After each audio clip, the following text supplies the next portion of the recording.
കണ്ടു. തുടങ്ങട്ടെ ബിസ്മില്ല, സ്തുതി മുഴുവൻ നിനക്കല്ലാഹ്, സ്വലാത്ത് സലാം നബിക്കല്ലാഹ്, മുഹമ്മദ് യാ റസൂലല്ലാഹ്.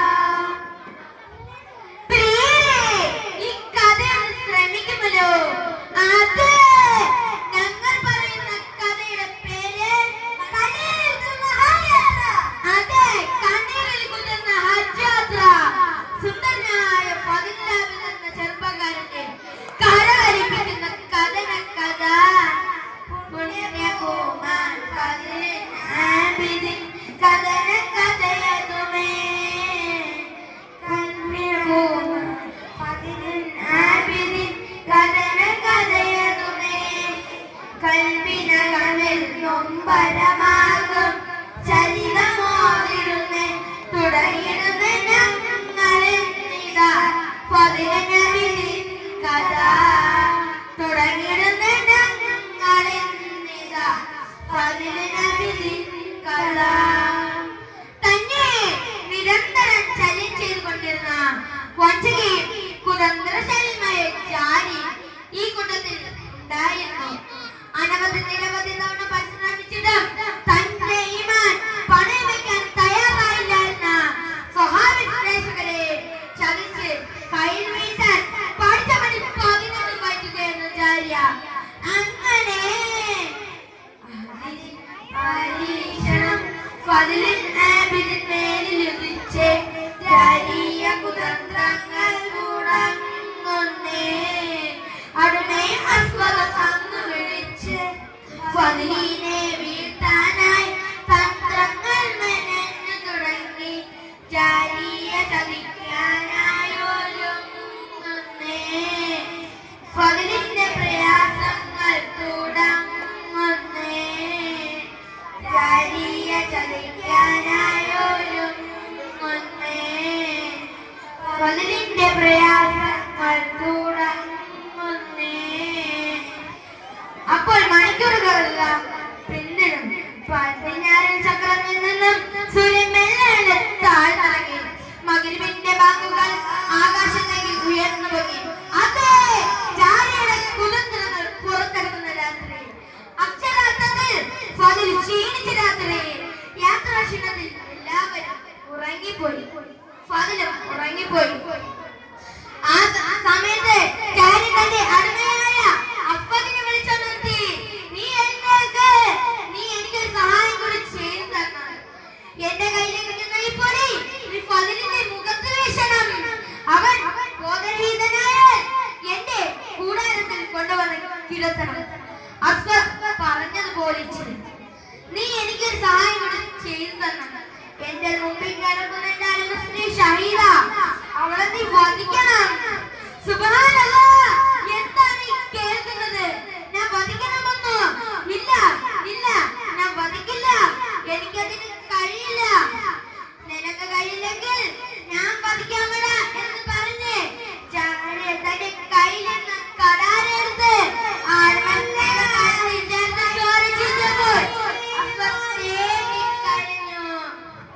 ഷഹീദാ ഷഹീദാ പോയല്ലോ പൊന്നുമോളെ ഞങ്ങളുടെ പൂയാവ്. ഷഹീദാ ഷഹീദാ പോയല്ലോ പൊന്നുമോളെ ഞങ്ങളുടെ പൂയാവ്. അപ്പോൾ ഫദിലിന് ബോധം തെളിഞ്ഞു. അപ്പോൾ ജാരിയുടെ മുഴുവൻ ശക്തിയും എടുത്ത് അലറാൻ തുടങ്ങി. ശബ്ദം കേട്ട് യാത്രസംഘം ഓടി വന്നു. അവർ ചോദിച്ചു, എന്താണ് ഇവിടെ നടക്കുന്നത്? ജാരി കള്ളം പറയാൻ തുടങ്ങി. നീ നിൽക്കുന്ന ഫദിൽ എന്നെ മാനഭംഗം വരുത്താൻ ശ്രമിച്ചു. അതിന് തടഞ്ഞ ഷഹീദ അവളെ അവൻ വധിച്ചു കളഞ്ഞു. ഇത് കേട്ടതും ജനങ്ങളായി ഇളകി പറഞ്ഞു, എന്താണ് കേൾക്കുന്നത്? ഇന്ന് രാവിലെ സ്ത്രീയുടെ പഴകെ കണ്ടത്. അതെ, അവനെ ഇപ്പോൾ തന്നെ തൂക്കിക്കൊല്ലണം. ദിവസങ്ങൾ മുന്നോട്ട് നീങ്ങി. ഫദിലിന്റെ കേസിന്റെ വിധി പറയുന്ന ദിവസം വന്നു. ഉമർ റളിയല്ലാഹു അൻഹു നീട്ടി കൽപ്പിച്ചു, ഈ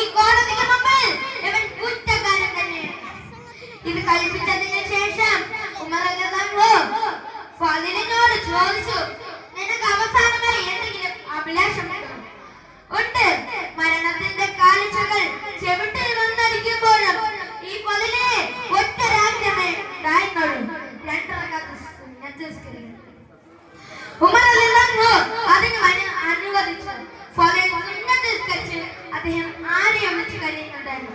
ആരാണത്? ഹബീബിന്റെ മരുമകനെ അലിയാര് തങ്ങളെ, ഹബീബിന്റെ മരുമകനെ അലിയാര് തങ്ങളെ, ഹബീബിന്റെ മരുമകനെ അലിയാര് തങ്ങളെ. ഈ പാവ ഫളിൽ കൊലമരത്തിൻ ചോട്ടില, ഈ ഫളിൽ നാബിക്കിന്തിനാ മരണവക്കില. അതിവേഗം പാഞ്ഞു വരൂ സമയമില്ല തങ്ങളെ, അതിവേഗം പാഞ്ഞു വരൂ സമയമില്ല തങ്ങളെ. ഇതാ ഫളില് വലിയ അപകടത്തില, എന്റെ ജീവൻ നിങ്ങളെ കരത്തില. ഇതാ ഫളില് വലിയ അപകടത്തില, എന്റെ ജീവൻ നിങ്ങളെ കരത്തില.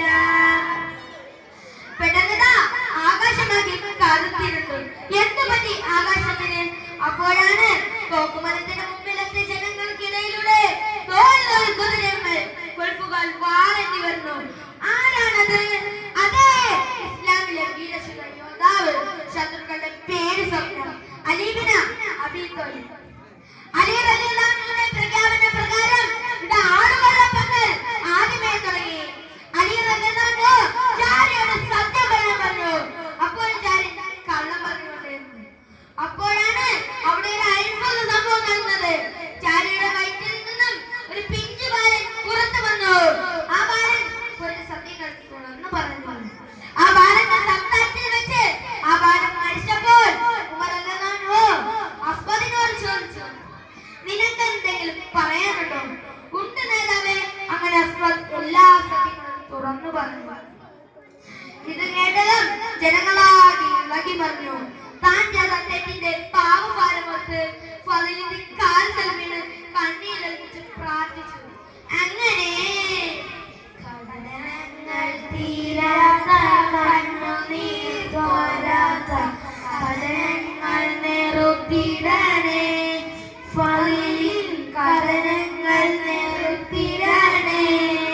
കഥനത്തിൻ കഥയിലെ തെറ്റുകുറ്റങ്ങളും എല്ലാം പൊറുത്തിടണേ, സവിനയം എല്ലാം ക്ഷമിച്ചിടണേ. ഇത്രയും പറഞ്ഞുകൊണ്ട് നമ്മളുടെ കൊച്ചു കഥ അവസാനിപ്പിക്കട്ടെ. അസ്സലാമു അലൈക്കും വറഹ്മത്തുള്ളാഹി വബറകാതുഹു.